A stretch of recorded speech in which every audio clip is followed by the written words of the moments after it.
Peace. Let's get it. The Root of All Fortune Facebook group. The Trick to Money is Having Some.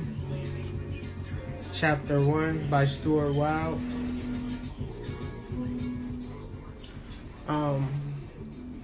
I guess my plan is to read daily on books regarding wealth and metaphysics, and to take notes daily, and then with those notes do videos and share with the family and make it a daily habit, as my goal is to empower myself with the wealth mind, and so to have wealth conversations, to talk about wealth on a metaphysical level, and but for certainly bring wealth into my life, because wealth is a consciousness. What I'm going to do is read through. I'm not going to read through the book. I already read through the book. I'm going to just take some notes. Well, I've already taken notes. I'm just going to read through my notes and elaborate on his points. But you can get the book yourself. I've had this book for years. I've been reading it for years. Every time I read this book, I'm empowered. The knowledge in this book is like groundbreaking, for me anyways. But like I said, Stuart Wilde, one of my spiritual guides, he passed away in 2013, but he's written books like The Miracle Code. The book that we read now is The Trick to Money is Having Some. It's 11 chapters, so I hope to be done with this in 11 days, and then on to the next one. But let's get into it. The first thing that he starts off, chapter 1 of the book is called The Trick to Money is Having Some. The first thing that he says is that money is a thought form. What is a thought form? A thought form is any set of presuppositions and fundamental ideas which define the thinking of a people of a given region and time period. So the $20 bill, everybody in America is presupposed to know what a $20 bill is in 2017. Now, a $20 bill in, let's say, 1036 in Rome means absolutely nothing, right? Because then you would need a Caesar coin or something of that nature. But by itself, it means nothing. It's just a piece of paper. But everybody should have an idea of what a $20 bill is. It is impartial, meaning that it's all treated the same. A $20 bill here is the same anywhere else. That's why they have inflation and interest rates and taxes in different states, because the value of $20 fluctuates depending on what state you is. A $20 bill doesn't mean as much in New York as it means in Ohio. It doesn't mean the same in Los Angeles as it does in Alabama, based upon the amount of people and the amount of resources that environment has. And it's impossible to make it in this world without money. In order to travel, in order to experience the world that we live in, we need money. And if we don't have money, it's a restriction. You restrict it in a certain area. So poverty basically is a restriction. Therefore, he goes on to say, ultimately how we feel about the money that we have determines our amount of wealth. See, if you have no money and you get a job for $15,000, you happy. Now you can start to do things. Now if you got $15,000 and you get a job for $30,000, then it's like you feel even better. But because of where you came from, that 30,000 is a serious come up. But if you was a millionaire and you was reduced to $30,000 a year, you might kill yourself. So it's about how you feel about the money that you got. The biggest difference between people is their thoughts around money based upon their lifestyles. Successful people learn from their failures. Unsuccessful people tend to glorify their failures. How we change our feelings around money is we realize that we can make it quickly. We reclaim our power, and we learn how to trot off into the sunset, free of restrictions, which the restrictions is being broke. By the end of this process, through this 11 chapters, we will find out that getting money is not that serious. It's a game that we play, not with society or the outside forces, but a game that you play with yourself. What we're going to deal with is the metaphysical approach to wealth. How to learn to get from struggle to flow. How to make our money become more spiritual. Since we are spiritual beings, we need to tap into our spiritual flow. The trick to money is having some. It may sound insincere. That's only if you do not have any money. And then he goes on to list the ideas of how one could come into wealth through inheritance. But if you like me, that's highly unlikely. Wealthy friends that really like you, adopt you into the family, like case in point. If you happen to be cool with Maverick Carter or LeBron James growing up, it's a good chance that you are wealthy now. You can marry into money. It happens every day. Men tend to like women irregardless of her financial situation. I mean, some men. But it's easy to steal a man's heart, and you can get wealth that way, through stealing. Then he talks more about how stealing and like credit card scams and things like that really disrupt your karma, because you're constantly worried about when the wall's going to cave in, when the ceiling's going to give out on you, when the feds is going to raid your house, and all of that. So in order to live a holistic life, how to grow spiritually, and how to manifest money in your life in the various different ways that we could begin to manifest money. He says that the idea of poverty is a cop-out, because it keeps the non-performing people in society happy, because they think that their poverty is somehow going to be rewarded. I noticed that a lot of my people simply are waiting for reparations, waiting for the government to give them something based upon their situation, instead of using that energy to deal with the reality of which they live in today. The difference between the wealthy and the poor is not a great big wide gap as we like to think. The media portrays this thing as like the 99% of poor people versus the 1% of rich people, but that's not necessarily true. The difference between wealthy and poor people is very subtle. It's a shift in consciousness. Case in point, video stores, video rental stores. If this was 1999, it would be a good idea to invest in a video rental store. But just with a small shift in a thing called Netflix, it proved video stores in major markets to be obsolete, because these people now could just get on Netflix and download movies and Hulu and things of that nature. These small shifts made a huge difference. So if we are in this world and we are present, he said the best thing to do is look for problems and fix those problems if you truly want to make money. Shift your thoughts to the positive.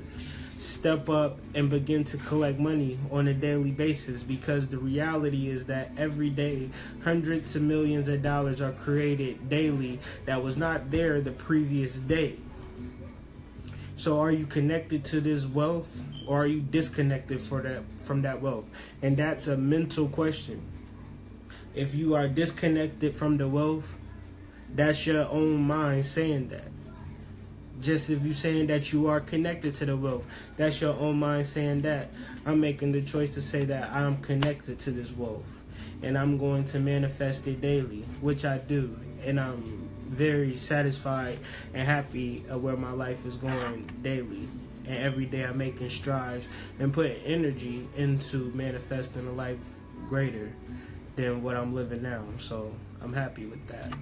Every lottery, there's a winner, and sometimes there's more than one winner. So you might look at it as you may never hit the lottery, or you never hit the lottery, but every time the lottery is played, sometimes 5 times a day is a lottery drawing, and every time that lottery is being drawn, there's a winner. You have to, are you satisfied in your situation, or is it time for your situation to change? That'll be the question. Are you affirming daily that abundance, or are you affirming daily your lack? That'll be the question, because we live many days, and a lot of times we get caught up in lack, and we don't affirm daily, and we let that time slip away that we could have been affirming abundance, prosperity, and wealth. That's our choice. Nothing makes us choose one way or the other. He goes into a story about a woman who actually played the lottery, and she had knew before she even played that she won, because she constantly affirmed to herself that she was going to win. She took away that lack and that need of money by constantly affirming that she was going to win. Because he goes on to say that people who need money usually allow their emotions to arise from the lack to kind of overtake them, and they just have a negative mind on whatever that they do, and that only repeats itself day after day. But when you don't buy into your desperation, and you buy into the solution, and you have a plan, and you act out that plan daily, there's nothing that can stop you from achieving wealth.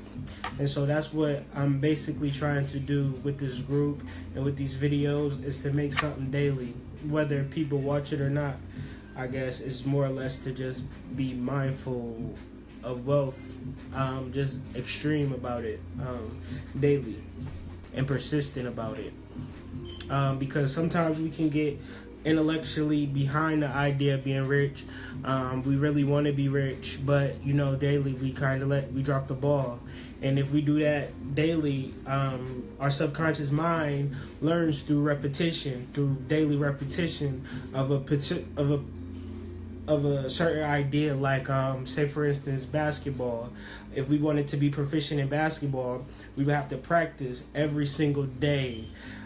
We can't just pick up a basketball and naturally understand basketball. It's something that we have to do daily for years, to become proficient. And it's something that we continue to learn, until our body gives out, actually, you know what I'm saying? So, and that's the same thing with this metaphysical approach to anything.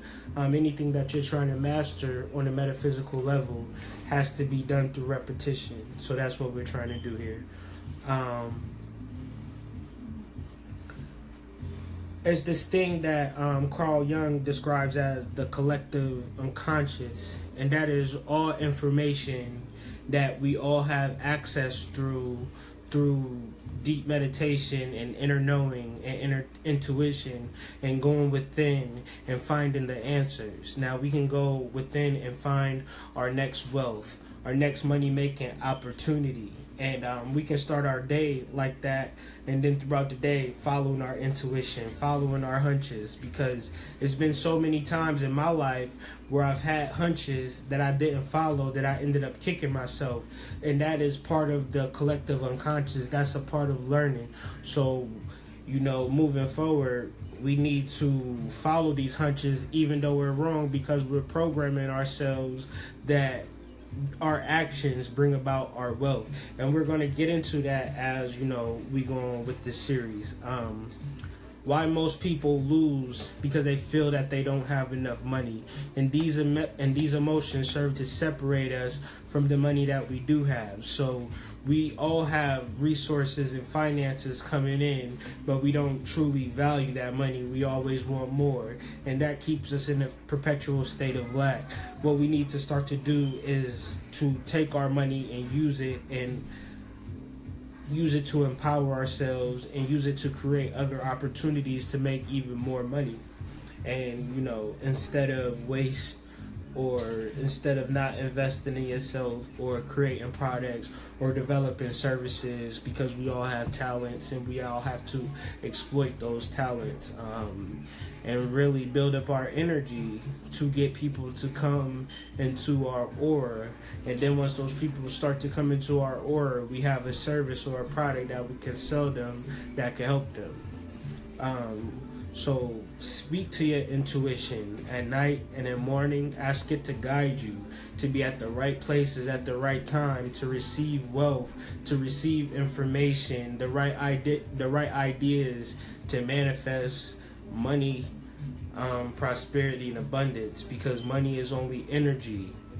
So if I give the store $10, the teller then puts it into the drawer and he collects all the money, and then he gives it to the boss, and then the boss goes to the store to buy clothes, to buy one of the shirts that I make, or one of the jewels that I make, or my partner makes.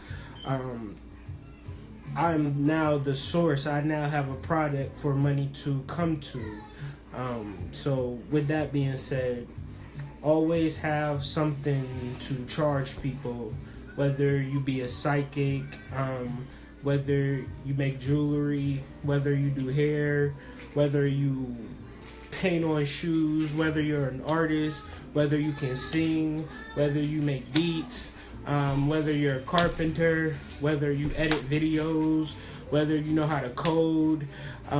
We all have different talents, so we have to, refine our talents and make it to a point to where we can start to sell to people and to increase our wealth.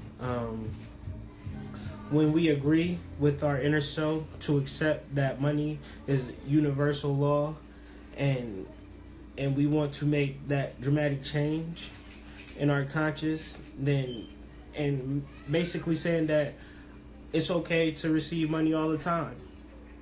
It's okay to receive money every day while I sleep, all the time. I don't need to work hard for it. I don't need to find a job for it. It's okay to receive money. Do you have that relationship with money? Do you have a positive relationship with money? Most of your cash flow will come from earning it and working it, and it may require some effort, but it don't mean you have to struggle. It just means you have to put the right things in the proper place to bring that money in on a constant basis. And see your life in terms of energy. The work you do, the investments that you make are a part of that energy. The money you receive is all a part of that energy. There's no limit to energy. So it's easy for the mind to accept infinite energy because it's abstract. The mind can't understand abstract things. You can understand that water could be like emotions. It could be very peaceful and calming at its peaceful and calming state, but when it's a hurricane, it's very uncontrollable and very unpredictable, just like emotions would be. And it's easy for me to explain emotions in the form of water,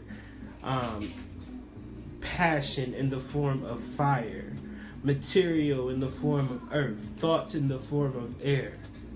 It's easy because it's abstract. Money in the form of energy. A lot of people can't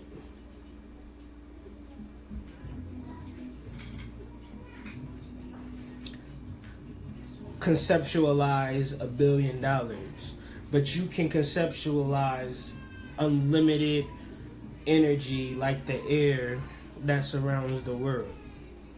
So that's what we're going to do over the next 11 days. We're going to convert this infinite, melanated, black energy into cash, right? So, you know, this is just chapter 1. The trick to money is having some. Tomorrow, we're going to get into chapter 2, and we're going to deal with TikTok and understanding the mechanical process of the masses and how to use that for your benefit and how to come out of that if you're in that TikTok. So with that being said, thanks for watching. If you happen to watch it, hit me up, message me, follow the group, because we're going to continue to do this and we're going to continue to build on wealth, because we're choosing wealth as a daily persistent thought.